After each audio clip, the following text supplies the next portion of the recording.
സമരക്കാരൻ വെച്ച മുദ്രാവാക്യം ആളുകൾ അത്യാഹ്ലാദപൂർവ്വം ചേക്കുട്ടിയുടെ തല കുന്തത്തിൽ കുത്തി നടത്തിയ പ്രകടനത്തിന് ആവേശോജ്വലമായ സ്വീകരണമാണ് വഴിയിലുടനീളം ആളുകൾ നൽകിയത്. ഹിന്ദുവാണോ മുസ്ലിമാണോ എന്നുള്ളതായിരുന്നില്ല സമരക്കാരുടെ പ്രശ്നം. ബ്രിട്ടീഷ് അനുകൂലിയാണോ ബ്രിട്ടീഷ് പ്രതികൂലിയാണോ? എനിക്കെന്റെ ഗുരുതുല്യരായിട്ടുള്ള ഗുരുക്കന്മാർ തന്നെയായിട്ടുള്ള ബഹുമാന്യരാണ് ഇന്നത്തെ ഈ ചർച്ചയിൽ പങ്കെടുത്തത് എന്നുള്ളത് വളരെയേറെ സന്തോഷത്തിനും അഭിമാനത്തിനും പറഞ്ഞുള്ളത്. ഡോക്ടർ എം.ആർ. രാഘവ പാലറെ ഞാൻ എംഫില്ലിന് കാലിക്കറ്റ് യൂണിവേഴ്സിറ്റി ക്യാമ്പസിൽ പഠിക്കുന്ന സമയം മുതൽ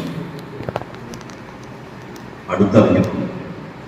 പല സംശയങ്ങൾക്കും അന്ന് നിവാരണം കണ്ടെത്തിയിരുന്ന സന്നിധികളിൽ ഒന്നായിരുന്നു അദ്ദേഹത്തിൻ്റെ. ഡോക്ടർ കെ ഗോപാലൻകുട്ടി അന്ന് ഹിസ്റ്ററി ഡിപ്പാർട്ട്മെന്റിലെ പ്രൊഫസറായി.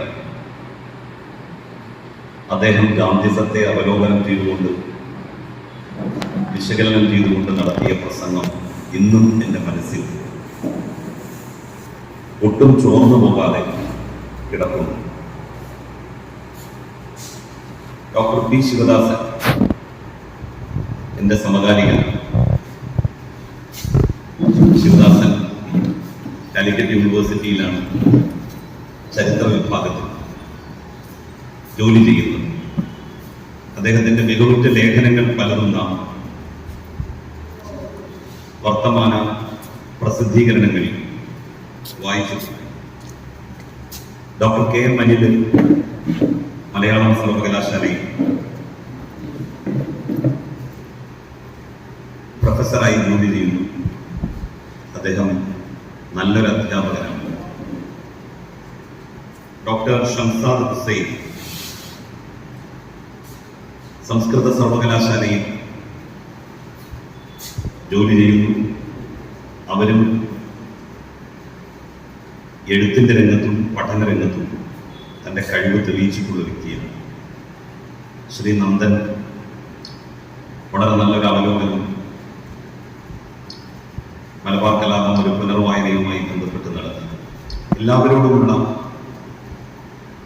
നന്ദിയും കൂറും യാതൊരു പിശുക്കുമില്ലാതെ ഞാൻ ആദ്യമേ രേഖപ്പെടുത്തുകയാണ്. ചാത്തനാത്ത് അച്യുതനുണ്ണി സാറാണ് ഇത്തരത്തിലുള്ളൊരു ആശയം മുന്നോട്ട് വെച്ചത്. അദ്ദേഹത്തോടുള്ള അഗൈതവമായ കൂറ് ഞാൻ ഈ സന്ദർഭത്തിൽ നിർലോഭം പ്രകടിപ്പിക്കുന്നു. മലബാർ കലാപത്തിൻ്റെ ഒരു ദുരന്തം അത് ഏറ്റെടുക്കാൻ കലാപത്തിൽ പങ്കെടുത്ത ആളുകളുടെ പാർട്ടിയായിരുന്ന കോൺഗ്രസ് തയ്യാറായില്ല. കോൺഗ്രസിന്റെ വീക്ഷണങ്ങളോട് വിയോജിപ്പുള്ള ഒരു സംഘത്തെ കൂട്ടി ബ്രിട്ടീഷുകാരുടെ സഹായത്തോടുകൂടി രൂപീകൃതമായ സർവ്വ മുസ്ലിം ലീഗ് മലബാറിലെ മാപ്പിളമാരുടെ ആ ധീരമായ പോരാട്ടത്തെ അംഗീകരിച്ചില്ല. കോൺഗ്രസ് ഖിലാഫത്ത് പ്രസ്ഥാനം ആരംഭിച്ചതിൽ ശക്തമായ വിയോജിപ്പ് പ്രകടിപ്പിച്ചുകൊണ്ടാണ് മുഹമ്മദ് അലി ജിന്ന കോൺഗ്രസിൽ നിന്ന് രാജിവെച്ച് പുറത്തുപോയത്. മുഹമ്മദ് അലി ജിന്ന വലിയ കോൺഗ്രസ്സുകാരനായി. അദ്ദേഹത്തെക്കുറിച്ച് ഒരിക്കൽ സരോജിനി നായിഡു പറഞ്ഞത് ambassador of Hindu Muslim unity എന്ന്. കോൺഗ്രസിന്റെ പ്രഗത്ഭരായിട്ടുള്ള നേതൃനിരയിലെ പ്രമുഖനായിരുന്നു ജിന്ന. ജിന്നക്ക് ഒരു മതാധിപത്യവും ഉണ്ടായിരുന്നില്ല. അതുകൊണ്ടാണ് മഹാത്മാഗാന്ധിയുടെ ഖിലാഫത്ത് പ്രസ്ഥാനം ആരംഭിക്കാനുള്ള തീരുമാനത്തോട് അദ്ദേഹം വിയോജിച്ചത്. മഹാത്മാഗാന്ധി ഖിലാഫത്ത് പ്രസ്ഥാനം ഏറ്റെടുക്കാൻ കാരണം ഒന്നാം ലോക മഹായുദ്ധത്തിന്റെ സമയത്താണ് ബ്രിട്ടീഷുകാർ പറയുന്നത് ഞങ്ങൾ ജയിച്ച തുർക്കി ഖിലാഫത്ത് സംരക്ഷിക്കും. യുദ്ധത്തിൽ ബ്രിട്ടൻ ഉൾക്കൊള്ളുന്ന ചേരി വിജയിച്ചുവെങ്കിലും ബ്രിട്ടൻ വാക്കു പാലിച്ചില്ല. തുർക്കിയിലെ ഖിലാഫത്ത് അവസാനിപ്പിച്ചു. ഇതൊരു കൊടിയ വഞ്ചനയാണ്. ബ്രിട്ടീഷുകാര് ലോകത്ത് ഏതൊക്കെ രാജ്യങ്ങളിൽ സാമ്രാജ്യത്വം നടത്തുന്നുണ്ടോ അവിടങ്ങളിലൊക്കെ തന്നെ ഈ വഞ്ചന തുടരുന്നു. ആ വഞ്ചന തുറന്നു കാണിക്കാനും മുസ്ലിം ജനസാമാന്യത്തെ ബ്രിട്ടീഷ് വിരുദ്ധ സമരത്തിന്റെ മുന്നണി പോരാളികളാക്കി കൊണ്ടുവരാനും ഖിലാഫത്ത് പ്രസ്ഥാനത്തെ ഉപയോഗിക്കാനാണ് മഹാത്മാഗാന്ധി തീരുമാനിച്ചത്. അങ്ങനെയാണ് ഖിലാഫത്ത് പ്രസ്ഥാനം ഇന്ത്യയിൽ തുടങ്ങുന്നത്. ചിലരെങ്കിലും തെറ്റിദ്ധരിച്ചിട്ടുണ്ട്. ഖിലാഫത്ത് പ്രസ്ഥാനം മലബാറിലെ വിദ്യാസമ്പന്നരല്ലാത്ത മാപ്പിളമാരിൽ ഉയർത്തിക്കൊണ്ടുവരുന്ന ഒരു മൂവ്മെന്റാണ്.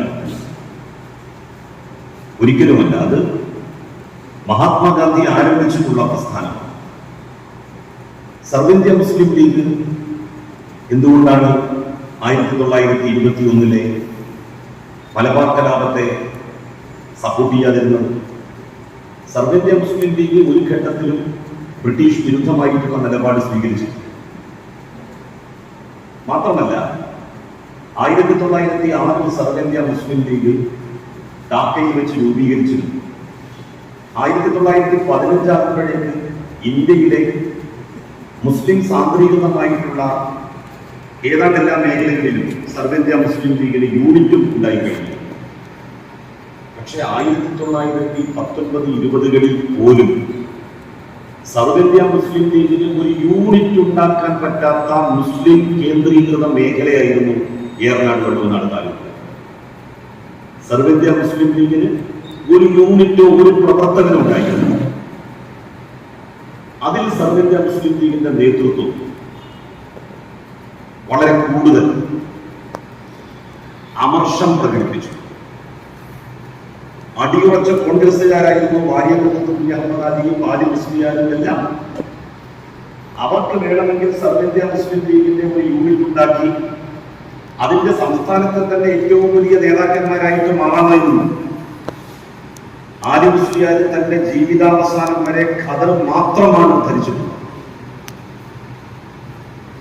മഹാത്മാഗാന്ധി ഖിലാഫത്ത് പ്രസ്ഥാനത്തിന്റെ പ്രചാരണവുമായി ബന്ധപ്പെട്ട് കോഴിക്കോട്ട് വന്നപ്പോൾ അദ്ദേഹത്തിന്റെ പ്രസംഗം കേൾക്കാൻ വേണ്ടി വാര്യകുന്നത്തും അഹമ്മദാജിയും ആലി മുസ്ലിയാരും ഒരുമിച്ചാണ് പോയത്. ഏറനാട് വള്ളുവനാട് താലൂക്കുകളിലെ മാപ്പിളമാര് സർവ്വ മുസ്ലിം ലീഗിനോട് ആഭിമുഖ്യം പുലർത്താതിരുന്നത് സർവ്വ മുസ്ലിം ലീഗിന് ഈ പ്രദേശത്തുള്ള മുസ്ലിങ്ങളോട് വലിയ എതിർപ്പുണ്ടാകുന്നതിന് കാരണമാണ്. കോൺഗ്രസിലല്ലേ ചേർന്നത്, അനുഭവിക്കട്ടെ. എന്തേ ലീഗ് ചേരാതിരുന്നത്? സത്യത്തിൽ മലബാറിലെ മാപ്പിളമാര് ചെകുത്താനും കടലിനും ഇടയ്ക്കപ്പെട്ടതുപോലെയായി. അവര് ലീഗായില്ല എന്നുള്ളത് കൊണ്ട് സർവ്വ മുസ്ലിം ലീഗിന്റെ ഒരു സപ്പോർട്ടും അവർക്ക് കിട്ടിയില്ല. കോൺഗ്രസിൽ പ്രവർത്തിച്ചു എന്നുള്ളത് കൊണ്ട് കോൺഗ്രസിലെ വരേണ്യ ജന്മി വിഭാഗത്തോട് കോൺഗ്രസിന്റെ അക്കാലത്തെ സംസ്ഥാന നേതൃത്വം പുലർത്തിയ ആഭിമുഖ്യം കൊണ്ടാണ് ഈ സമരത്തെ അംഗീകരിക്കാൻ കോൺഗ്രസിന്റെ കേരള ഘടകത്തിന് കഴിയാതെ പോയത്. കേരള ഘടകം കേന്ദ്ര നേതൃത്വത്തിന് നൽകിയ തത്വങ്ങളുടെയും അഭിപ്രായ പ്രകടനങ്ങളുടെയും അടിസ്ഥാനത്തിലാണ് ദേശീയ നേതൃത്വം അതുമായി ബന്ധപ്പെട്ട് ഒരു തീരുമാനത്തിൽ എത്തിയത്. ആരാലും സഹായിക്കപ്പെടാനില്ലാതെ പ്രയാസപ്പെടുന്ന ഒരു സ്ഥിതി നമുക്ക് ഊഹിക്കാവുന്നതേ ഉള്ളൂ. ഞാൻ അധികം ഒന്നും പറയുന്നില്ല. വൈദ്യരത്നം PS വാര്യരുടെ ജീവചരിത്രമാണ് ഇത്. എഴുതിയിട്ടുള്ളത് CA വാര്യർ. ഇത് പ്രസിദ്ധീകരിച്ചിട്ടുള്ളത് കോട്ടക്കൽ ആയുർവേദശാലയുടെ പ്രസിദ്ധീകരണ വിഭാഗം. കോട്ടക്കൽ ആയുർവേദ സീരീസ് 64 എന്നുള്ള തലക്കെട്ടിലാണ് വൈദ്യരത്നം PS വാര്യരുടെ ജീവചരിത്രം പ്രസിദ്ധീകരിച്ചിട്ടുള്ളത്. അതിലെ ഒരു പേജ് ഞാൻ നിങ്ങൾക്ക് മുന്നിൽ വായിക്കാനാണ് ആഗ്രഹിക്കുന്നത്. PS വാര്യരുടെ ശിഷ്യനും പിൽക്കാലത്ത് കോയമ്പത്തൂർ ആര്യവൈദ്യ ഫാർമസിയുടെ സ്ഥാപകനുമായിരുന്ന PV രാമവാര്യർ അന്ന് സ്കൂൾ വിദ്യാർത്ഥിയായിരുന്നു. അദ്ദേഹം നേരിൽ കണ്ട ആ സംഭവം വിവരിക്കുന്നത് ഇങ്ങനെയാണ്. ഞാൻ ലക്ഷ്മി സഹായം പ്രസിന്റെ, ഇത് വൈദ്യശാലയുടെ മുൻവശത്തായിരുന്നു, പഠിക്കൽ നിൽക്കുകയാണ്. സുമാർ 50-60 മാപ്പിളമാരുണ്ടായിരുന്നത്രേ. മുൻനിരയിൽ ഉണ്ടായിരുന്നവരുടെ കയ്യിലെല്ലാം പോലീസുകാരുടെ ഗതകൾ ഉണ്ടായിരുന്നു. അവർ ആയുർവേദശാലയുടെ മുമ്പിൽ വന്ന് നിന്നു. തികച്ചും എല്ലാവരും നിശബ്ദരായി. 4-5 പേർ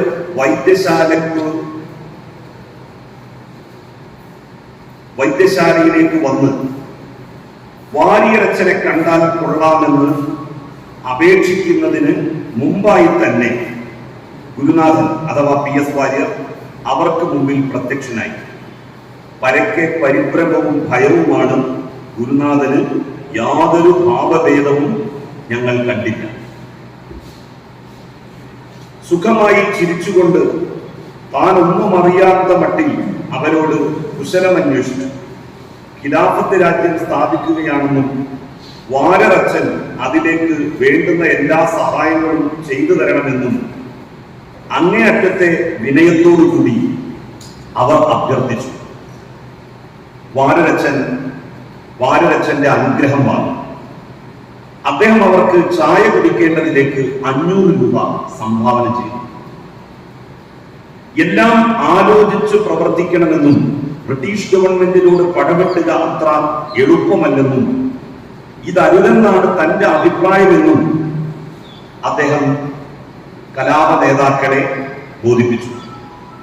സാമൂതിരി രാജവംശമാണ് മാപ്പിളമാർ കേരളത്തിൽ വരുവാൻ കാരണമെന്നും ഇന്നും സാമൂതിരിപ്പാട്ടിലെ അരിയിട്ടുവാഴ്ചയിൽ മാപ്പിള സമുദായത്തിന് ചില അവകാശങ്ങൾ ഉണ്ടെന്നും മറ്റും എത്രയും ഭംഗിയായും ശക്തിയായും ഗുരുനാഥൻ അവരെ പറഞ്ഞ് മനസ്സിലാക്കി. കോവിലകത്തേക്കും മറ്റും പ്രവേശിക്കരുതെന്ന് അഭ്യർത്ഥിക്കുകയും ഗുരുനാഥൻ കോവിലകത്തേക്ക് ആളെ അയച്ച് അവിടെ നിന്ന് പണം വരുത്തി കൊടുക്കുകയും ചെയ്തു. ഗുരുനാഥന്റെ വാക്കിനെ മാനിച്ച് മാപ്പിളമാർ തിരിച്ചുപോയി. പോകുന്നതിന് മുമ്പായി വാരരച്ചൻ ഞമ്മന്റെ പള്ളിപ്പണിക്ക് പണം സഹായിച്ചിട്ടുണ്ടെന്നും വാരരച്ചൻ ഞമ്മന്റെ ആളാണെന്നും വാരരച്ചനോ ആയുർവേദശാലയ്ക്കോ യാതൊരുവിധ ഉപദ്രവങ്ങളും മാപ്പിളമാരാരും ചെയ്യരുതെന്നും വാരരച്ചന് എല്ലാവിധ സഹായങ്ങളും എന്നും മാപ്പിളമാർ ചെയ്യുന്നതാണെന്നും ഉച്ചയിസ്തരം ഘോഷിക്കുകയും ചെയ്തു. സുമാർ 1 കൊല്ലക്കാലം നീണ്ടുനിന്ന ആ മാപ്പിള ലഹളക്കാലം മുഴുവൻ ഈ വാക്കുകൾ തികച്ചും പാലിക്കപ്പെട്ടുവെന്നത് പരസ്യമാണ്. കോട്ടക്കൽ ആയുർവേദശാലയുടെ ഒരു ഓട് പോലും മാപ്പിള കലാപകാരികൾ എറിഞ്ഞുടച്ചതായി ചരിത്രത്തിൽ എവിടെയും രേഖപ്പെടുത്തപ്പെട്ടിട്ടില്ല. അതേ ഗ്രന്ഥത്തിൽ വീണ്ടും തുടരുകയാണ്. കലാപം തുടങ്ങിയപ്പോൾ ഹിന്ദുക്കൾ മാത്രമല്ല മുസ്ലിങ്ങളും അവരുടെ പണ്ടങ്ങൾ, പാത്രങ്ങൾ മുതലായവ രക്ഷിക്കുന്നതിന് വേണ്ടി വൈദ്യശാലയിൽ കൊണ്ടുവന്ന് സൂക്ഷിക്കാൻ ഏൽപ്പിച്ചിരുന്നു. മലബാർ കലാപത്തെയും അതിനോടനുബന്ധിച്ചുണ്ടായ സംഭവ വികാസത്തെയും PS വാര്യർ എത്രമാത്രം ഹൃദയവിശാലതയോടും സമചിത്തതയോടുമാണ് വിലയിരുത്തിയതെന്നും കലാപകാരികൾ അടങ്ങുന്ന മുസ്ലിം സമുദായത്തെ പോലും എത്രമാത്രം അനുകമ്പാപൂർവമാണ് കണ്ടിരുന്നതെന്നും വ്യക്തമാക്കുന്ന ഒരു സംഭവമാണ് ഭാരത സേവാ സംഘം പ്രസിഡന്റ് GK ദേവ്ധാർ കോട്ടക്കൽ സന്ദർശിച്ചപ്പോഴുണ്ടായത്. കോട്ടക്കലുള്ള ദുരിത നിവാരണ പ്രവർത്തനങ്ങൾ സംഘടിപ്പിക്കാനെത്തിയ അദ്ദേഹം അന്നിവിടെ PS വാര്യരുടെ ധർമ്മബോധത്താൽ നടത്തപ്പെട്ടിരുന്ന ആശ്വാസ നടപടികൾ കണ്ട് സന്തോഷിക്കുകയും PS വാര്യരെ അഭിനന്ദിക്കുകയും ചെയ്തു. തുടർന്നുണ്ടായ സംഭാഷണത്തിൽ ഭാരതീയ സേവാ സംഘത്തിന്റെ ആശ്വാസ നടപടികൾ ഹിന്ദുക്കൾക്ക് മാത്രം പോരെന്നും മാപ്പിള സ്ത്രീകൾക്കും കുട്ടികൾക്കും കൂടി നൽകേണ്ടതാണെന്നും PS വാര്യർ അഭിപ്രായപ്പെട്ടു. ഇത് കേട്ടപ്പോൾ ദേവദാർ ആശ്ചര്യപ്പെട്ടു. മാപ്പിളമാരാണല്ലോ കലാപകാരികൾ, അപ്പോൾ പിന്നെ അവരെ സഹായിക്കേണ്ട ആവശ്യമുണ്ടോ എന്നായിരുന്നു അദ്ദേഹത്തിന്റെ സംശയം. എന്നാൽ ലഹളയുണ്ടാക്കിയവർ പുരുഷന്മാരാണെന്നും അവരെല്ലാം അറസ്റ്റ് ചെയ്യപ്പെടുകയോ നാട് വിട്ടു പോവുകയോ ചെയ്തിരിക്കുകയാണെന്നും മുസ്ലിം സ്ത്രീകളും കുട്ടികളും പട്ടിണിയിലാണെന്നും കലാപത്തിന്റെ ഫലമാക്കുണ്ടാക്കിയ വിഷമതകൾ അവരെയും ബാധിച്ചിരിക്കയാൽ മനുഷ്യത്വത്തിന്റെ പേരിൽ അവരെയും സംരക്ഷിക്കേണ്ടത് ധർമ്മം മാത്രമാണെന്നും PS വാര്യർ ദേവ്ദാറിനെ പറഞ്ഞു ബോധ്യപ്പെടുത്തി. ബോംബെയിൽ നിന്ന് പ്രസിദ്ധീകരിച്ചിരുന്ന ടൈംസ് ഓഫ് ഇന്ത്യ എന്ന പത്രത്തിൽ ദേവ്ദാർ മലബാർ കലാപത്തെക്കുറിച്ച് എഴുതിയ ഒരു ലേഖനത്തിൽ PS വാര്യരുടെ ഹൃദയവിശാലതയെ പ്രത്യേകം പ്രശംസിച്ചെഴുതുകയും ചെയ്തിരുന്നു. ദുരിതാശ്വാസ പ്രവർത്തനങ്ങളിൽ അശരണരായ മാപ്പിള സ്ത്രീകളെയും കുട്ടികളെയും കൂടി സഹായിക്കേണ്ടതാണെന്ന് PS വാര്യർ ഗവൺമെന്റിലേക്കും നിവേദനങ്ങൾ അയച്ചു. അതിന്റെ ഫലമായി കുറെ സഹായങ്ങളെല്ലാം ലഭിക്കുകയും ചെയ്തു.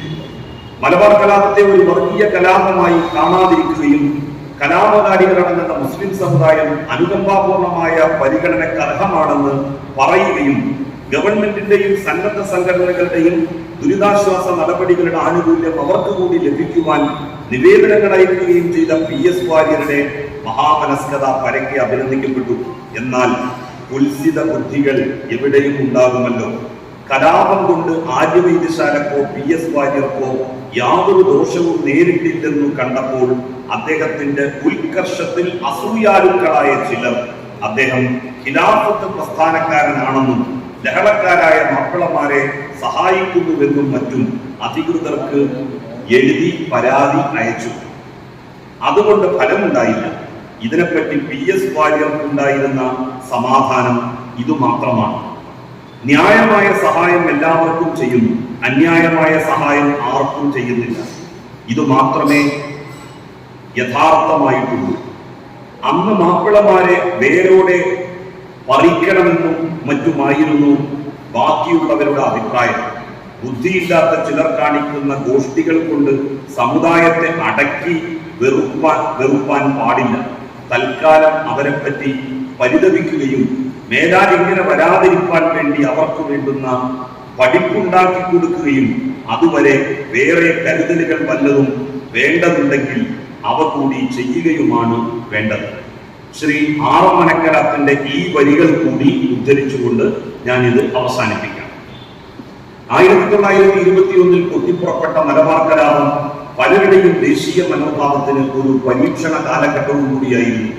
മലബാറിൽ അക്കാലത്ത് നടന്ന ലഹളകൾക്ക് മുഴുവൻ മുസ്ലിങ്ങളെ അഥവാ മാപ്പിളമാരെ കുറ്റപ്പെടുത്തുകയും അതിനെ മാപ്പിള ലഹളയായി ചിത്രീകരിക്കുകയും ചെയ്തിരുന്നവർ അഭ്യസ്തവിദ്യരായ ഹിന്ദുക്കൾക്കിടയിൽ അപൂർവമായിരുന്നില്ല.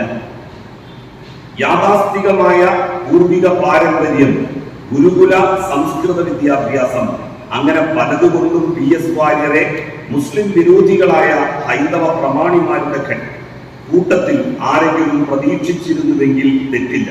പക്ഷേ സംസ്കാര സമ്പന്നനായ ഒരു പൗരന്റെ ധീരമായ ഒരു നിലപാടായിരുന്നു അദ്ദേഹത്തിൻ്റെത്. മുസ്ലിം ജനസാമാന്യം പാപം ചെയ്തതിനേക്കാൾ അധികം അവരോട് പാപം ചെയ്യപ്പെട്ടുവെന്ന് അദ്ദേഹം മനസ്സിലാക്കി.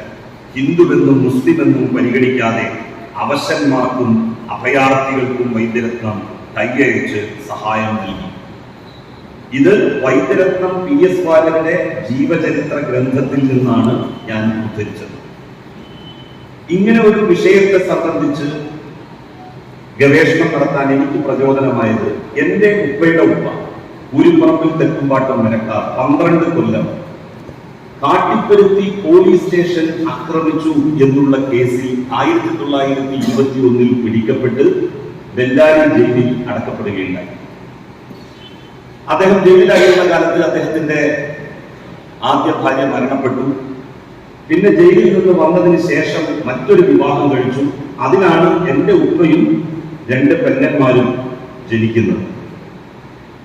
അതുമായി ബന്ധപ്പെട്ട അന്വേഷണമാണ് എനിക്ക് മലബാർ കലാപവുമായി ബന്ധപ്പെട്ട് താല്പര്യമുണ്ടാകുന്ന ഒരു സ്ഥിതിയിലേക്ക് നയിച്ചത്. മലബാർ കലാപത്തിൽ അഥവാ ഒരു ഹിന്ദു വിരുദ്ധ കലാപത്തിൽ പങ്കെടുത്ത് 12 കൊല്ലം ജയിലിലായ ഒരാളുടെ വീടിന്റെ പരിസരത്താണ് ഞാൻ വളർന്നത്. ഞങ്ങളുടെ വീടിന്റെ തൊട്ട് മുമ്പിൽ ഒരു നായരുണ്ട്. അതിന്റെ തൊട്ടപ്പുറത്ത് 2 വീടുകളും നായന്മാരുടെ വീടുകളാണ്. എന്റെ വീടിന്റെ ലെഫ്റ്റിൽ ഏറ്റവും അടുത്തുള്ള വീട് നായന്മാരുടെ വീടാണ്. അപ്പൊ ഉപ്പ ജീവിതത്തിൽ വലിയ കാർക്കശ്യത പുലർത്തുന്ന ഒരാളാണ്. അപ്പൊ എന്നോട് എപ്പോഴും ചെറുപ്പത്തിൽ പറയും, വാസുകുട്ടിയാരുടെ വീട്ടില് 4:30 മണിക്ക് ലേറ്റ് കാണും. അന്ന് മണ്ണെണ്ണ വിളക്കാണ്. അവരെ കണ്ട് പഠിക്കണം, നേരത്തെ എഴുന്നേൽക്കണം, എന്നിട്ട് സുബിയൊക്കെ നിസ്കരിച്ച് മദ്രസയിൽ പോകാനുള്ള കാര്യങ്ങളൊക്കെ ചെയ്യണം. അത് കേട്ടാണ് ഞാൻ പറഞ്ഞത്. അപ്പൊ അന്ന് മുതലേ എന്റെ ഒരു മനസ്സിലൊരു പ്രശ്നം, ഒരു കാര്യം, വാസകുട്ടിയാരുടെ മകള് എന്റെ ക്ലാസ്മേറ്റ് ആണ്, എന്റെ വളരെ അടുത്ത സുഹൃത്താണ്. ഇപ്പുറത്ത് ഉണ്ടായിരുന്ന നായർ വീട്ടിലെ പത്മകുമാർ എന്ന പപ്പൻ എന്റെ ക്ലോസ് ഫ്രണ്ടാണ്, ഇപ്പോഴും ക്ലോസ് ഫ്രണ്ടാണ്. ഇപ്പൊ മലബാർ കലാപത്തിന് ഒരു ഹിന്ദു മുസ്ലിം നിറം നൽകുന്നതിൽ എന്തോ ഒരു അപാകതയുണ്ട് എന്ന് അന്ന് മുതലേ എന്റെ മനസ്സിൽ ഇങ്ങനെ നിഴലിച്ചു നിന്നിരുന്നു ചില കാര്യങ്ങൾ. കാരണം ജീവിതാനുഭവങ്ങളാണല്ലോ ഏറ്റവും വലിയ കാര്യം. അതുകൊണ്ടാണ് ഈ ഒരു വിഷയം തിരഞ്ഞെടുക്കുന്നതിന് തീരുമാനിച്ചത്. പിന്നെ ഞാൻ ഇങ്ങനെ പല സ്ഥലത്തും ഗവേഷണവുമായി ബന്ധപ്പെട്ട് പോയി നോക്കി. തുവൂരിൽ പോയി, പല സ്ഥലങ്ങളിലും പോയി. ഞാൻ അവിടെയൊക്കെ അന്വേഷിച്ചത് മലബാർ കലാപത്തിൽ വധിക്കപ്പെട്ട അന്യായമായി മാപ്പിളമാർ കൊന്നു എന്ന് വിശ്വസിക്കുന്ന സാധാരണക്കാരായിട്ടുള്ള ഭൂജന്മിമാരാണ്, സാധാരണക്കാരായിട്ടുള്ള ഏതെങ്കിലും ഹിന്ദുമത വിശ്വാസികൾ ഇവിടെ എവിടെയെങ്കിലും ഉണ്ടോ? എവിടെ നിന്നും അത്തരം ഗണത്തിൽപ്പെടുന്ന ഒരാളെയും കണ്ടെത്താൻ വേണ്ടി സാധിച്ചു. സത്യത്തിൽ ഏറനാട് വള്ളുവനാട് താലൂക്കിൽ അന്ന് നടന്നത് ഒരു ഹിന്ദു മുസ്ലിം കലാപമായിരുന്നുവെങ്കിൽ ഈ മേഖലയിലെ ഹിന്ദുമത വിശ്വാസികളിൽ മഹാഭൂരിപക്ഷം സ്വാഭാവികമായും 1925കളിൽ രൂപീകൃതമായ RSSുമായി ആഭിമുഖ്യം പുലർത്തുന്നവരാകണമായി. കാരണം അന്ന് ആ കലാപത്തിൽ ദുരന്തങ്ങളും ദുരിതങ്ങളും മാപ്പിളമാരെ കൊണ്ട് സംഭവിച്ചവരുടെ പിന്മുറക്കാരാകുമല്ലോ. 21-ലാണ് ഇത് നടക്കുന്നത്, 25-ൽ RSS രൂപീകൃതമാകുന്നു. പിന്നെ ഒരു 30-35 ആകുമ്പോഴേക്ക് ശരിക്കും ആ ഒരു ബോധവും ബോധ്യവും തിരിച്ചറിവും ഏറ്റവും കൂടുതലുള്ള ആളുകളായിരിക്കുമല്ലോ ഈ പ്രദേശം. എന്തുകൊണ്ടാണ് അവരാരും RSSനോട് അനുഭാവം പുലർത്തി അവരുടെ കൂടെ ചേരാതിരുന്നത്? അതായിരുന്നു എന്നെ ചിന്തിപ്പിച്ച രണ്ടാമത്തെ കാര്യം. കലാപം നടന്ന് ഈ 21 വരെ നീണ്ട 100 വർഷം ആ സമരം സ്വാതന്ത്ര്യ സമരത്തിന്റെ ഭാഗമാണ് എന്ന് ശക്തമായി പറയുകയും പ്രചരിപ്പിക്കുകയും ചെയ്തു. വാരിയംകുന്നത്ത് കുഞ്ഞഹമ്മദാജിയും ആലി മുസ്ലിയാരും ഉൾപ്പെടെയുള്ള 400ഓളം വരുന്ന രക്തസാക്ഷികൾ സ്വാതന്ത്ര്യ സമര സേനാനികളാണ് എന്ന് ശക്തമായി അഭിപ്രായപ്പെട്ടുകൊണ്ടിരുന്ന കമ്മ്യൂണിസ്റ്റ് പാർട്ടിയിലാണ് ഏറനാട് വള്ളുവനാട് താലൂക്കുകളിലെ ഹൈന്ദവ മതവിശ്വാസികളിൽ ഭൂരിപക്ഷം വരുന്ന ആളുകളും അണിനിരുന്നത്. ഇതെന്തുകൊണ്ടാണ് സംഭവിച്ചത്? അങ്ങനെ അല്ലല്ലോ സംഭവിക്കേണ്ടത്. അതൊരു വർഗീയ കലാപമായിരുന്നു എങ്കിൽ ഏറ്റവും ചുരുങ്ങിയത് അതിനെ തള്ളിപ്പറഞ്ഞ കോൺഗ്രസിലായിരുന്നു ഇവിടെയുള്ള ഹൈന്ദവ സമുദായാംഗങ്ങളിൽ വലിയൊരു ശതമാനം അണിനിരക്കേണ്ടിയിരുന്നത്. അങ്ങനെ അല്ല. ആ കലാപത്തെ സർവേന്ത്യ മുസ്ലിം ലീഗ് പോലും തള്ളിപ്പറഞ്ഞ ഘട്ടത്തിൽ അതിനെ അംഗീകരിച്ച ഏക പാർട്ടി കോൺഗ്രസിലെ ഇടതുപക്ഷ മനോഭാവമുള്ളവരായിരുന്നു. പിൽക്കാലത്ത് അവരാണ് കമ്മ്യൂണിസ്റ്റ് പാർട്ടിക്ക് രൂപം നൽകിയത്. ആ കമ്മ്യൂണിസ്റ്റ് പാർട്ടിയിലാണ് PK Warrier, doctor PK Warrier അംഗത്വമെടുത്തത്. ഡോക്ടർ PK വാര്യർ 1921 ജനിച്ചു, ഒരു നൂറ്റാണ്ട് ജീവിച്ചു. 21 നടന്ന കലാപത്തെ സംബന്ധിച്ച് തന്റെ ബന്ധുമിത്രാദികളിൽ നിന്ന് വ്യക്തമായിട്ടുള്ള ദൃക്സാക്ഷി വിവരണങ്ങൾ കേട്ടു വളർന്നയാളാണ് doctor PK Warrier. PK Warrier ഒരു പാർട്ടിയിലെ അംഗത്വം, അത് കമ്മ്യൂണിസ്റ്റ് പാർട്ടി. ഇതെന്തുകൊണ്ട് സംഭവിക്കും? അങ്ങനെ അല്ലല്ലോ, മറിച്ചായിരുന്നെങ്കിൽ സംഭവിക്കേണ്ടിയിരുന്നു. ഇതൊക്കെയാണ് ഈ സമരവുമായി ബന്ധപ്പെട്ട് ഗവേഷണം നടത്തുന്നതിന് ഉപോത്ഫലകമായി.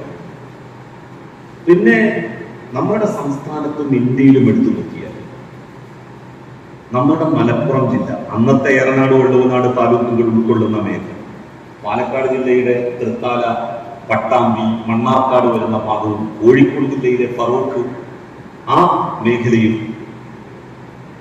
അതും കൂടി ഉൾക്കൊള്ളുന്നതാണ് അന്നത്തെ ഏറനാട് വള്ളുവനാട് താലൂക്ക്. മറ്റു 4 താലൂക്കുകളെ കുറിച്ചുള്ള ഇവിടെ പറഞ്ഞു. ഈ പ്രദേശങ്ങളെല്ലാം ഉൾക്കൊള്ളുന്നതാണ് മലപ്പുറം ജില്ല. കുറച്ചു ഭാഗം മറ്റു പ്രദേശങ്ങളിലേക്ക് പോയി, ജില്ലകളുടെ ഭാഗങ്ങൾ.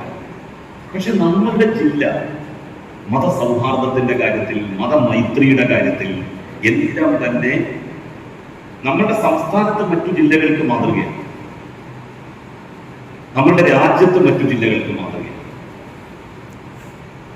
നമ്മുടെ ജില്ലയിൽ ഹിന്ദു മുസ്ലിം ബന്ധം വളരെ ഗാഢമാണ്. ഞാൻ നമ്മുടെ ജില്ലയിലെ മുസ്ലിം മാനേജ്മെന്റിന്റെ എയ്ഡഡ് സ്കൂളുകൾ, കോളേജുകൾ, ഇതൊക്കെ ഞാൻ പരിശോധിക്കാറുണ്ട്.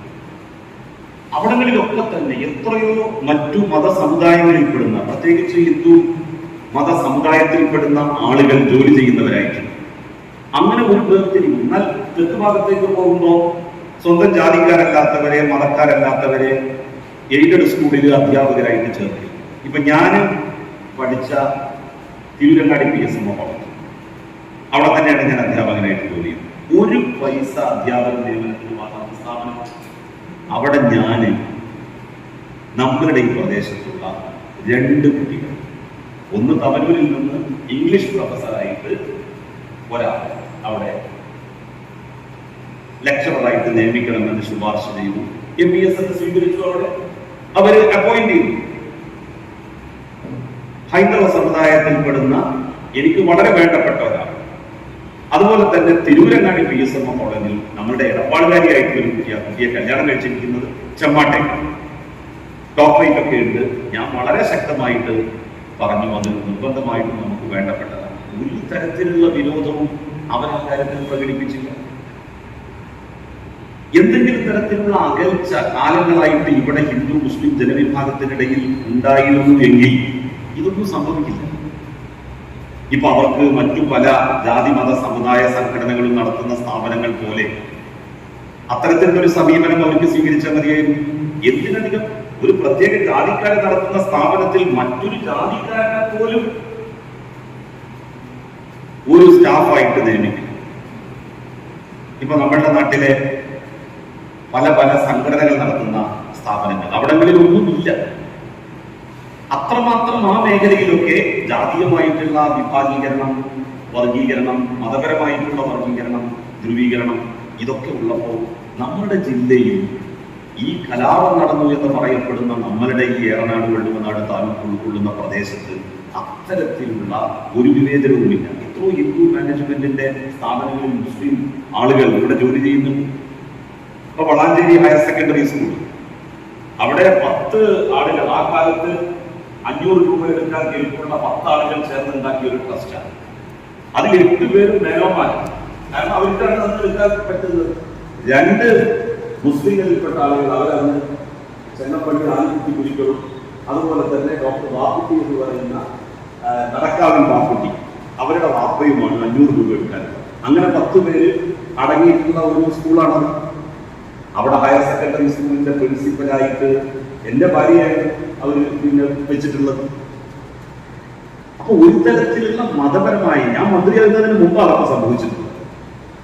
അപ്പൊ ഇത് നമ്മളുടെ ജില്ലയുടെ ഒരു പ്രത്യേകതയായിട്ട് ഇങ്ങനെ ഈ ഒരു സൗഹൃദം, ഇവരൊക്കെ പറയുന്നത് പോലെ, സംഘപരിവാർ ശക്തികൾ പ്രചരിപ്പിക്കുന്നത് പോലെ 1921 നടന്നതും ഒരു ഹിന്ദു മുസ്ലിം കലാപമായിരുന്നു എങ്കിൽ സംഭവിക്കുമായിരുന്നു. ഒരിക്കലും സംഭവിക്കില്ല. നമ്മളൊക്കെ എത്രമാത്രം സൗഹൃദത്തിലാണ് കഴിയുന്നത്. ക്ഷേത്രങ്ങൾ ആക്രമിക്കപ്പെട്ടതിനെ കുറിച്ച് ഇവിടെ പറഞ്ഞു. പിന്നെ മുസ്ലിങ്ങളിൽ ഒരു മോശമല്ലാത്തൊരു ശതമാനം ഈ സമരത്തിനെതിരെ കൊണ്ടോട്ടി തങ്ങൾ ഈ സമരത്തെ ശക്തമായി എതിർത്തയാണ്. കൊണ്ടോട്ടി തങ്ങൾ ഒളിച്ചിട്ടുണ്ട് കൊണ്ടോട്ടി പള്ളിയിൽ എന്നറിഞ്ഞ വായുകുന്നത്ത് കുഞ്ഞഹമ്മദാജിയും സംഘവും തങ്ങളെ പിടികൂടാൻ വേണ്ടി കൊണ്ടോട്ടിയിൽ ചെന്ന് കൊണ്ടോട്ടി പള്ളി ആക്രമിച്ചു. മാപ്പിള കലാപകാരികൾ വെടിവെച്ചതിന്റെ അടയാളം ഇന്നും കൊണ്ടോട്ടി പള്ളിയുടെ മതിലുകളിലുണ്ട്. അപ്പോഴാണ് ബ്രിട്ടീഷുകാര് കൊണ്ടോട്ടി തങ്ങൾക്ക് കൊടുത്തിരുന്ന അത്യന്താധുനികമായിട്ടുള്ള തോക്കുകൊണ്ട് അദ്ദേഹം വെടിയുതിർക്കുന്നത്. ഒരുപാട് വെടിയുണ്ടകൾ ഒരേ സമയം ഇങ്ങനെ പാഞ്ഞു വന്നപ്പോ കലാപകാരികളുടെ കൂട്ടത്തിൽ നിന്ന് ആരോ വിളിച്ചു പറഞ്ഞു, പടച്ചോൻ ജിന്നിനെ ഇറക്കിയിട്ട് തങ്ങളെ സഹായിക്കാൻ വേണ്ടിയിട്ട് ഓടിക്കോടി മക്കളെ എന്ന് പറഞ്ഞുകൊണ്ട് കുറെ ആൾക്കാര് ഓടുന്ന രംഗം ഈ കലാപ ചരിത്രത്തിലെ ഒരു സുപ്രധാനമായ ഏടാണ്. മിഷൻ ഗണ്ണിൽ നിന്ന് തോക്കുവെക്കലാണെന്ന് വെടിവെക്കലാണെന്നുള്ള വിവരം ഈ സാധുക്കൾക്ക് അറിയില്ല. കാരണം അവര് പാവുടത്വത്തിലേക്കാണ് പോകുന്നത്. പണ്ട് കാലത്തുണ്ടല്ലോ നമ്മുടെ നാട്ടുപുറത്തുണ്ടാക്കുന്ന പാവുടത്വം, ഈ പാവുടത്വത്തിലേക്കാണ് വലിയ തോക്കുള്ള ശക്തികൾക്കെതിരായിട്ട് സമരം ചെയ്യാൻ ഈ സാധുക്കൾ ഇറങ്ങി തിരിച്ചിരിക്കുന്നത്. അപ്പൊ കൊണ്ടോട്ടി തങ്ങൾ ഈ സമരത്തിന് വിരുദ്ധമായിരുന്നു. മറ്റൊരു കാര്യവും കൂടി പറയാം. പരമ്പരാഗതമായി ഗൾഫ് സമ്പത്ത് കൊണ്ട് സമ്പന്നരായിട്ടുള്ള മുസ്ലിങ്ങളെ കുറിച്ചല്ല ഞാൻ പറയുന്നത്. നിരവധി ഏക്കർ കണക്കിന് ഭൂമികളുള്ള വലിയ തറവാടികൾ എന്ന് നമ്മൾ പറയാറുള്ള ഭൂസ്വത്തുള്ള കുടുംബങ്ങൾ മുഴുവൻ ബ്രിട്ടീഷ് അനുകൂല നിലപാട് സ്വീകരിച്ച മുസ്ലിം കുടുംബങ്ങളാണ്. അവർക്കല്ലാതെ എങ്ങനെയാണ് ഈ ഭൂമി കിട്ടുക? നമ്പൂരിമാർക്കായിരുന്നു ഭൂമിയുടെ ഉടമസ്ഥാവകാശം. പിന്നെ കൊടുത്തത് ഖാൻ ബഹദൂർ പട്ടം. 921 കലാപത്തിൽ ബ്രിട്ടീഷുകാരെ സഹായിച്ചതിന് ഖാൻ ബഹദൂർ പട്ടം കൊടുത്ത വരേണ്യ മുസ്ലിം കുടുംബങ്ങൾ, ഭൂസ്വത്തുള്ള പരമ്പരാഗത ഭൂസ്വത്തുള്ള ഏതാണ്ട് എല്ലാ മുസ്ലിം കുടുംബങ്ങളും ബ്രിട്ടീഷ് അനുകൂലികളായി. അവർക്ക് ബ്രിട്ടീഷ് അനുകൂല നിലപാട് സ്വീകരിച്ചത് കൊണ്ടാണ് ആ ഭൂമി കിട്ടിയത്, അല്ലെങ്കിൽ അവർക്ക് കിട്ടൂലായിരുന്നു. അപ്പൊ എല്ലാ മാപ്പിളമാരും ഈ സമരത്തിൽ പങ്കാളികളായിട്ടില്ല. ബ്രിട്ടീഷുകാർക്കെതിരായി സമരം ചെയ്യുന്നത് മതനിഷിദ്ധമാണ് എന്ന തരത്തിൽ പൊന്നാനിയിൽ ചേർന്ന മുസ്ലിം പണ്ഡിതന്മാരുടെ ഒരു യോഗം ആഹ്വാനം ചെയ്തു. പൊന്നാനിയിൽ ചേർന്ന യോഗമാണ് ആഹ്വാനം ചെയ്തത്. ബ്രിട്ടീഷുകാർക്കെതിരായി സമരം ചെയ്യുന്നത് തെറ്റാണ്, പാടില്ല. മുസ്ലിം പണ്ഡിതന്മാരുടെ ഒരു സഭയാണ് അന്ന് പൊന്നാനിയിൽ ചേർന്ന് ആ പ്രമേയം പാസാക്കിയത്, ഫത്വ, മതവിധി പുറപ്പെടുവിച്ചത്. യഥാർത്ഥത്തിൽ ചില അനുദായങ്ങൾ സംഭവിച്ചതിനെ കുറിച്ച് ഇവിടെ പറഞ്ഞു, തെറ്റിദ്ധരിച്ചു കൊലപ്പെടുത്തിയിട്ടുണ്ട്. പിന്നെ ഏത് സമരം നടക്കുമ്പോഴും കുറച്ച് ആൾക്കാർ സമ്പത്ത് കൈക്കലാക്കാൻ അതൊരു സമയവും സന്ദർഭവുമായിട്ട് ഉപയോഗിക്കും. അങ്ങനെ ചില സംഭവങ്ങൾ റിപ്പോർട്ട് ചെയ്യപ്പെട്ടിട്ടുണ്ട് എന്നുള്ളത് ശരിയാണ്. ഇതിനെ മാപ്പിള റബല്യൻ എന്ന് വിളിച്ചത് ബ്രിട്ടീഷ് ചരിത്രകാരനാണ്. കെ മാധവൻ നായർ എഴുതിയ പുസ്തകത്തിന്റെ പേര് മലബാർ കലാപം എന്നാണ്, അല്ലാതെ മാപ്പിള ലഹള എന്നല്ല. കെ മാധവൻ നായർ വിമർശനാത്മകമായി സമരത്തെ വിലയിരുത്തിയിട്ടുള്ള ആളാണ്. പക്ഷേ വലിയ കുഞ്ഞഹമ്മദാജിയെ കുറിച്ച്, ആലി മുസ്ലിയാരെ കുറിച്ച് ഒരു എതിരഭിപ്രായവും കെ മാധവൻ നായർ തന്റെ പുസ്തകത്തിൽ രേഖപ്പെടുത്തി. അദ്ദേഹം തന്റെ പുസ്തകത്തിന് കൊടുത്ത പേര് മലബാർ കലാപം എന്നാണ്. ഇതൊരു ഹിന്ദു മുസ്ലിം കലാപമായിരുന്നെങ്കിൽ MP നാരായണ മേനോൻ എന്തിനാണ് 14 കൊല്ലം ജയിലിൽ കിടന്നത്? 1-2 കൊല്ലമല്ല, 14 കൊല്ലമാണ് ജയിലിൽ കിടന്നത് MP നാരായണ. മാപ്പിളമാരെ സഹായിച്ചു. ഒരുപക്ഷെ പിടിക്കപ്പെടുമ്പോൾ ഇത് ഹിന്ദു മുസ്ലിം ലഹളയാണ് എന്നുള്ള വിവരം അദ്ദേഹത്തിന് അറിയില്ല എന്നാണ് വാദമെങ്കിൽ, ഒരെന്താ പ്രശ്നം കഴിഞ്ഞ് അദ്ദേഹത്തെ ജയിലിൽ സന്ദർശിക്കാൻ നിന്നപ്പോൾ നാട്ടിൽ നടന്നത് നിങ്ങൾ വിചാരിക്കണ പോലെ അല്ല.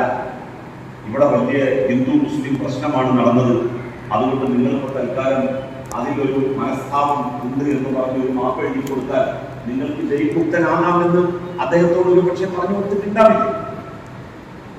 എന്തിനാണ് MP നാരായണൻ 14 കൊല്ലം മാപ്പിളമാരെ സഹായിച്ചു എന്നുള്ളതിന്റെ പേരില, കലാപകാരികളെ സഹായിച്ചു എന്നുള്ളതിന്റെ പേരിലാ ജയിലുണ്ട്. ബ്രഹ്മദത്തൻ നമ്പൂതിരിപ്പാട് ഖിലാഫത്ത് സ്മരണകൾ എന്ന് പറയുന്ന പുസ്തകത്തിൽ ഇതൊരു ഹിന്ദു മുസ്ലിം പ്രശ്നമായിട്ട് അവതരിപ്പിക്കുന്നുണ്ടോ? ഒരു വാക്കെങ്കിലും അദ്ദേഹം പറയുന്നു, ഒരു വാക്ക്. ബ്രഹ്മദത്തൻ നമ്പൂതിരിപ്പാടിനെ അറസ്റ്റ് ചെയ്ത് കൊണ്ടുപോകുന്ന രംഗം വിശദീകരിക്കുന്നുണ്ട് ചരിത്രകാരന്മാർ. കുതിരപ്പുറത്ത് പട്ടാളക്കാരനിൽ നിന്ന് 2 കൈയിലും ബന്ധിച്ച്, ചങ്ങല കൊണ്ട് ബന്ധിച്ച് വലിച്ചു കൊണ്ടുപോവുകയാണ്.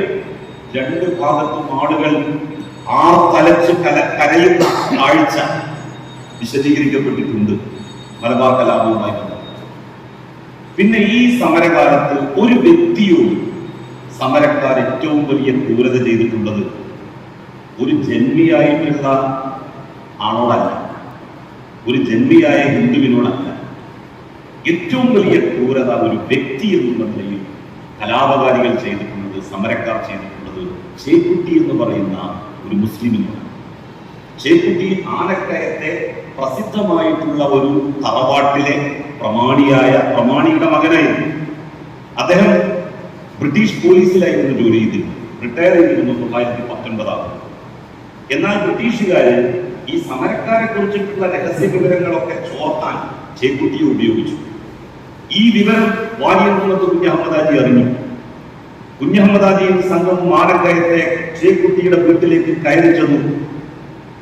സമരക്കാർ വരുന്നുണ്ട് എന്ന് കേട്ട ചേക്കുട്ടി തട്ടിന്റെ മുകളിൽ പോയി ഒളിച്ചിരുന്നു. കുഞ്ഞഹമ്മദാജി പടയാളികളെ പറഞ്ഞയച്ചു വീട് തിരയാൻ. തട്ടിന്റെ മുകളിൽ നിന്ന് പിടികൂടി കൊണ്ടുവന്നു ആ മുറ്റത്തിട്ട് കൊന്നു ചേക്കുട്ടി. അതുകൊണ്ട് തീർന്നു. ചേക്കുട്ടിയുടെ തല കുന്തത്തിൽ കുത്തി ആനക്കയത്ത് നിന്ന് മഞ്ചേരിയിലേക്ക് പ്രകടനം നടത്തി സമരക്കാർ വാര്യംകുന്നത്ത് കുഞ്ഞഹമ്മദാജിയുടെ നേതൃത്വത്തിൽ. ബ്രിട്ടീഷ് അനുകൂലിയായ മുസ്ലിമിനെ വെറുതെ വിട്ടിട്ടില്ല, ജംബീരെയും വെറുതെ വിട്ടിട്ടില്ല. ആ കാലത്ത് വലിയ ചൂഷണമായിരുന്നു കാർഷിക രംഗത്ത് നിലനിന്നിരുന്നത്. 100 പറ ഒരു ജന്മിയുടെ കൃഷിയിടത്തിൽ കൃഷി ചെയ്താൽ അതിൽ 20 പറ മാത്രമാണ് ആർക്ക് കിട്ടിയിരുന്നത്? കുടിയാന് കിട്ടിയിരുന്നത്. ബാക്കി 80 പറയും വിത്തിനുള്ളത് ഉൾപ്പെടെ മധ്യവർത്തികളായിട്ടുള്ളവർക്കുള്ള പ്രതിഫലമടക്കം ഗവൺമെന്റിനും ജന്മിമാർക്കും ഉള്ളതായിരുന്നു. ഒരു ജന്മി ഒരു കുടിയാനെ കുടിയൊഴിപ്പിച്ചാൽ പിന്നെ മരണതുല്യമായിരുന്നു അയാളുടെ ജീവിതം. വേറൊരു ജന്മി ഇയാളെ കുടിയാനായിട്ട് സ്വീകരിക്കില്ല. മരിക്കല്ലാതെ നിവൃത്തി ഉണ്ടായിരുന്നില്ല. ആ നിവൃത്തികേട് സഹിക്കവയ്യാതെയാണ് അന്നത്തെ കർഷകർ അതിനെതിരായിട്ട് ഇറങ്ങി തിരിച്ചത്. ഇതാണ് യഥാർത്ഥത്തിലുള്ള വസ്തുത എന്ന് പറയുന്നത്.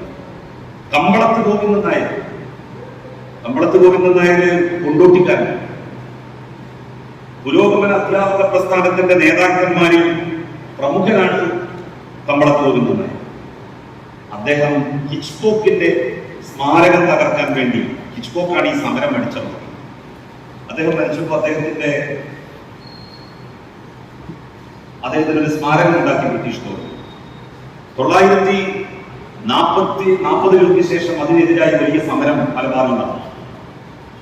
അങ്ങനെ ഒരുപറ്റം ആളുകൾ ഈ സ്മാരകം തകർക്കാൻ വേണ്ടിയിട്ട് ജാഥ നടത്തും. ആ ജാഥ നടത്തുന്നവർക്ക് മുദ്രാവാക്യം എഴുതി കൊടുത്തത് ഒരു മുസ്ലിയാരുമല്ല, ഒരു തങ്ങളുമല്ല. കമ്പളത്ത് ഗോവിന്ദൻ നായർ എഴുതിയ കവിതയാണ് അവർ മുദ്രാവാക്യമായി ഉയർത്തിയത്. ഡോക്ടർ കെ പണിക്കർ എഴുതിയ പുസ്തകത്തിന്റെ തലക്കെട്ട് അഗെയിൻസ്റ്റ് ലോർഡ് ആൻഡ് സ്റ്റേറ്റ് എന്ന്. ഞാൻ അന്നിങ്ങനെ ചിന്തിച്ചിരുന്നു, ഈ പേര് വളരെ മനോഹരമായിട്ടുണ്ട്. ഇത് എവിടെ നിന്നാകും അദ്ദേഹത്തിന് കിട്ടിയിരിക്കുക? പക്ഷെ അദ്ദേഹത്തിന് വേറെ ആലോചനയിൽ നിന്ന് കിട്ടിയതാകും.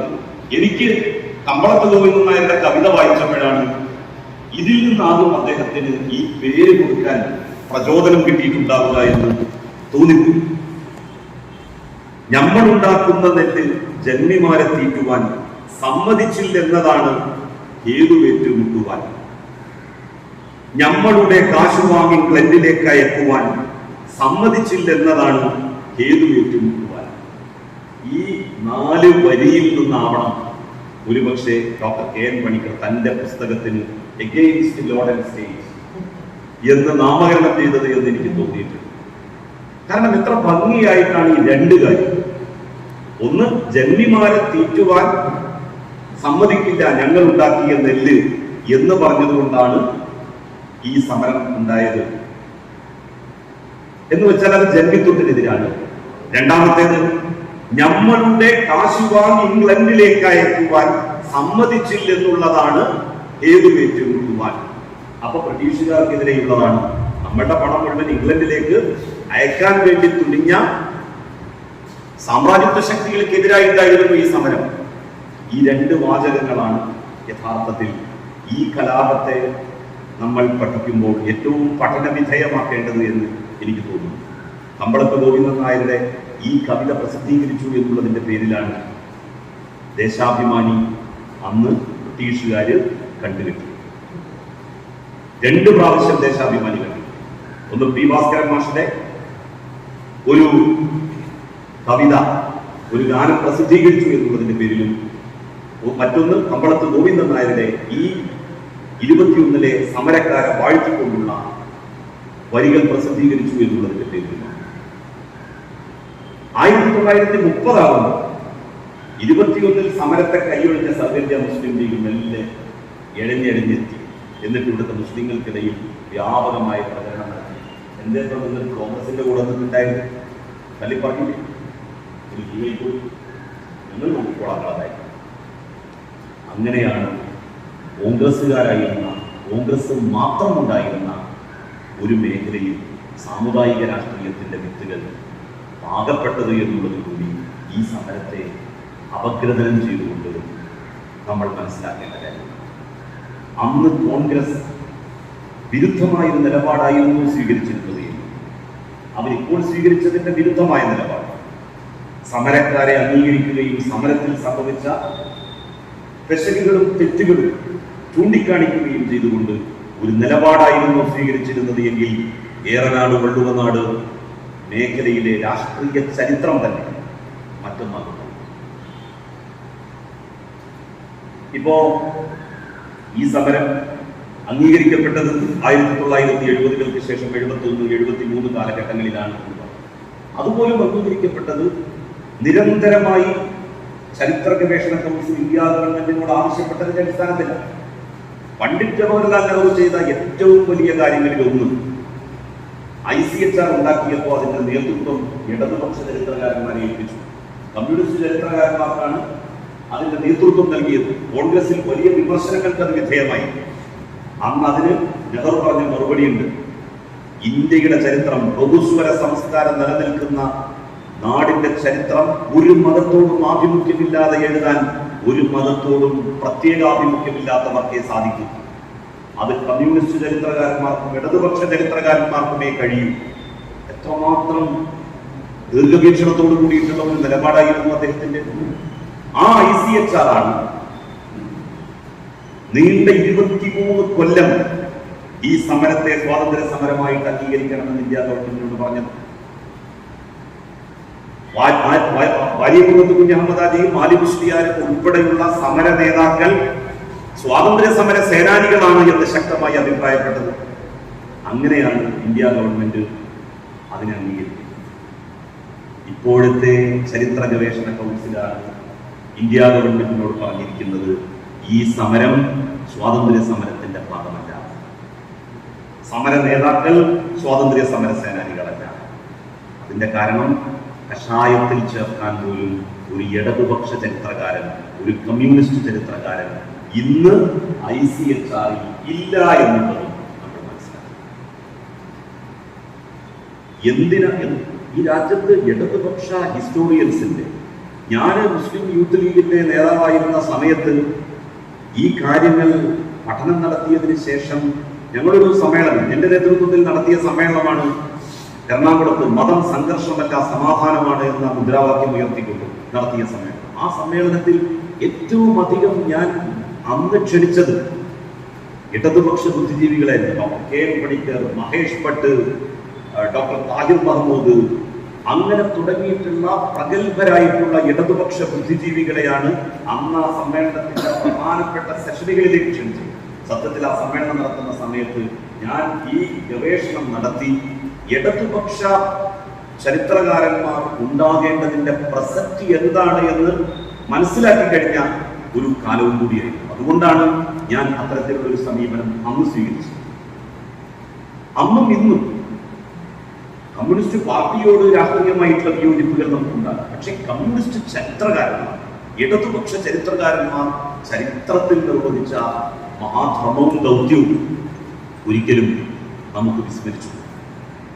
ഇതാണ് ഈ കലാപത്തെ അപഗ്രഥിക്കുമ്പോൾ എനിക്ക് പറയുവാനുള്ള കാര്യം. നമുക്കിതിനെ സംബന്ധിച്ച് കൂടുതൽ ചർച്ചകൾ ഇനിയും നടത്തേണ്ടതായിട്ടുണ്ട്. ഈ കാര്യങ്ങൾ ജനങ്ങളെ കൂടുതൽ കൂടുതൽ ബോധ്യപ്പെടുത്തേണ്ടതായിട്ടുണ്ട്. അപ്പൊ നമ്മളുടെ പ്രദേശങ്ങളിലൊക്കെ തന്നെ നമുക്ക് ഒന്ന് അന്വേഷിച്ചാൽ ഇത്തരത്തിലുള്ള വലിയ വലിയ വല്ല സംഘർഷങ്ങളും ഉണ്ടായിട്ടുണ്ടോ? വാഗൺ ട്രാജഡി ദുരന്തത്തിൽ മരിച്ച 70 പേരിൽ, അതുകൂടി പറഞ്ഞുകൊണ്ട് ഞാൻ നിർത്താം, 70 പേരാണ് മരിച്ചത്. ആ 70 പേരിൽ 4 പേര് ഹൈന്ദവ സമുദായത്തിൽപ്പെടുന്ന ആളുകളായിരുന്നു. മേലേടത്ത് ശങ്കരൻ നായർ, അദ്ദേഹം പാട്ടക്കുടിയനായി.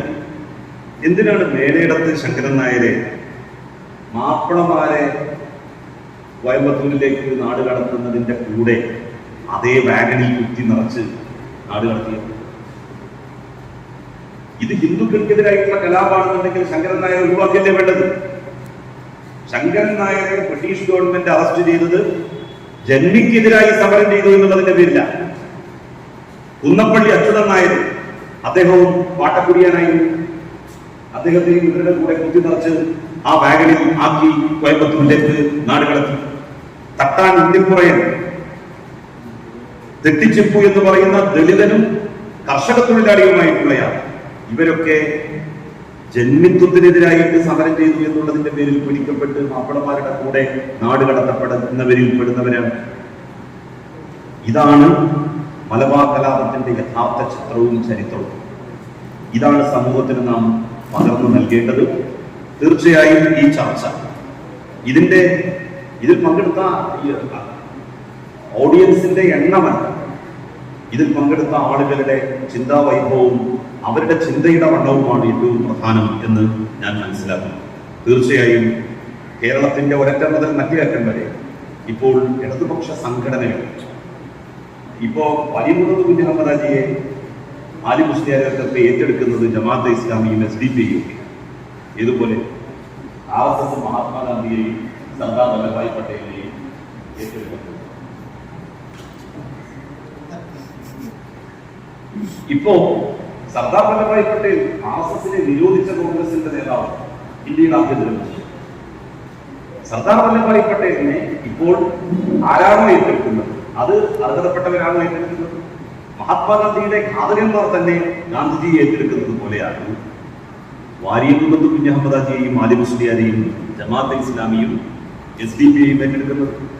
ഇന്ത്യൻ സ്വാതന്ത്ര്യ സമരത്തിൽ ഒരു പങ്കാളിത്തവും ഇല്ലാത്ത മുസ്ലിം ബ്ലോക്കിലെ സംഘടനയാണ് ഇന്ത്യൻ ജമാഅത്തെ ഇസ്ലാമി. മൗലാന മൗദൂദിയെ ഒരു ദിവസം, ഒരു നിമിഷം പോലും ബ്രിട്ടീഷ് ഗവൺമെന്റ് അറസ്റ്റ് ചെയ്യുകയോ എന്തെങ്കിലും തരത്തിലുള്ള ശിക്ഷയ്ക്ക് വിധേയമാക്കുകയോ ചെയ്തിട്ടില്ല. ഒരു നിലക്കും ബ്രിട്ടീഷ് ഗവൺമെന്റിന്റെ ഉപദ്രവങ്ങൾ ഏൽക്കേണ്ടി വരാത്തയാളാണ് മൗലാന മൗദൂദി. അദ്ദേഹം ഒരുപാട് പ്രസംഗങ്ങൾ ആ കാലത്ത് നടത്തിയിരുന്നയാണ്.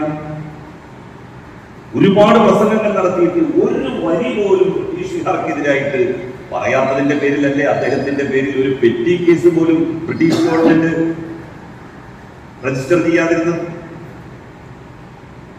അപ്പൊ അവരാണ് ഇപ്പോ വാരിയമുഹമ്മദ് കുഞ്ഞഹമ്മദാജിയെയും ആലി മുസ്ലിയാരെയും നയിക്കുന്നത്. ഇപ്പുറത്ത് അതിന് നേർവിപരീതമായിട്ടുള്ള മറ്റൊരു കാഴ്ചയും നമ്മൾ കാണുന്നു. ആലി മുസ്ലിയാരുടെയും വാരിയമുഹമ്മദ് കുഞ്ഞഹമ്മദാജിയുടെ മക്കൾക്കൊക്കെ നേരവകാശികൾ MP നാരായണ മേനോന്റെയും ബ്രഹ്മദത്ത നമ്പൂതിരിപ്പാടിന്റെയും വാരിയമുഹമ്മദിന്റെയും ആലി മുസ്ലിയാരുടെയും ഒക്കെ കുടുംബക്കാരാണ്. അവരാണ് ഈ മഹാന്മാരായിട്ടുള്ള ധീരരക്തസാക്ഷികളുടെ പിന്മുറക്കാർ. അവരാണ് ഈ മഹാന്മാരുടെ നേരവകാശികൾ. അവരേറ്റെടുക്കട്ടെ ഈ ചരിത്ര പുരുഷന്മാരെ എന്ന് അഭിപ്രായപ്പെട്ടുകൊണ്ട് ഞാൻ എൻ്റെ വാക്കുകൾ അവസാനിപ്പിക്കുന്നു. നന്ദി, നമസ്കാരം.